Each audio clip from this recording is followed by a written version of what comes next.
Hello, you wonderful humans. Thank you for watching this video. My name is Drew Detzner.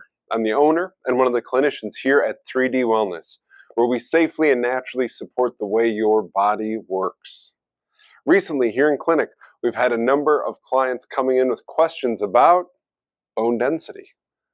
So it dawned on me that I should put together a video about the things that we have seen in the last 16 years of doing this work that supports the way a human body maintains bone density. Now, if you are looking for medical advice, that is not what this video is. If you need medical advice, please find a licensed provider to get said advice. If you've seen some of our Wednesday weekly workshops, also referred to as the Ask Drew Anything live streams, you've probably noticed this chart up on the board. That chart that I keep on the board has to do with various ways that our body uses minerals, like calcium and phosphorus, things involved in bone density, and some of the nuances that are nutritionally needed to actually accomplish using different minerals like calcium and phosphorus the right way. This chart comes up all the time. I share it with clients, but now it's my turn to share it with you.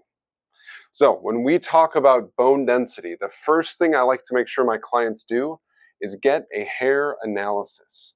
They're also referred to as hair tissue mineral analyses. The laboratory that we use to get hair analysis done with measures 20 different minerals and metals inside of your body. The information I get from that tells me quite a bit about what is chemically happening inside your body, including things related to bone density. Second thing I like to do, on that hair analysis, we look at the calcium level inside the tissues of your body. Calcium is the most important mineral for the exterior of the bone, the outside of the bone. Calcium is very hard. It makes a really good exterior for bones. It helps them hold their structure. It's the reason that we can stand upright and our bones don't bend is calcium.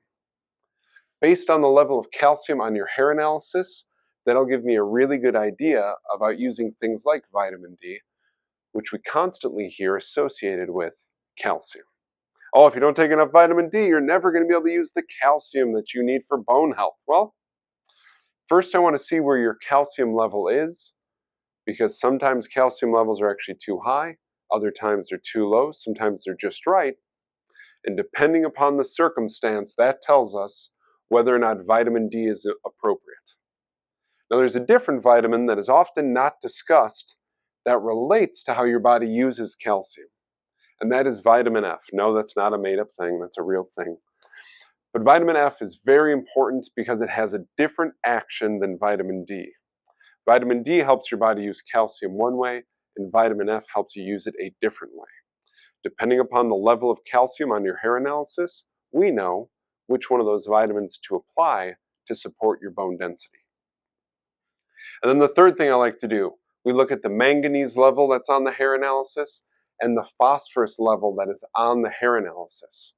These two minerals, and just to be clear, I meant to write manganese, not magnesium.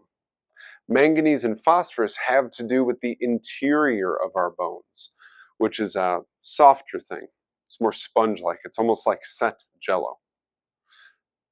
The manganese and the phosphorus are inside there.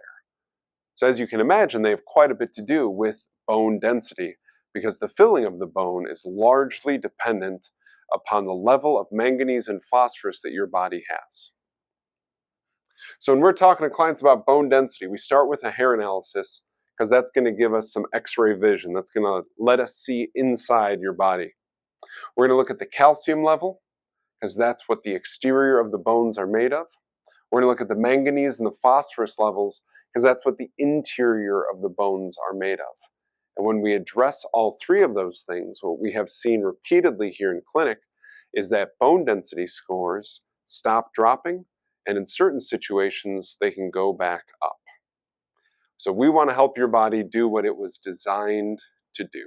Thank you so much for watching this video. If you have any questions at all, we always have our contact info up in our videos. You can call us, you can email us, or every Wednesday at 7 p.m. Central Standard Time, you can tune into one of our Wednesday weekly workshops where you get to ask Drew anything. Thank you so much. We'll see you soon.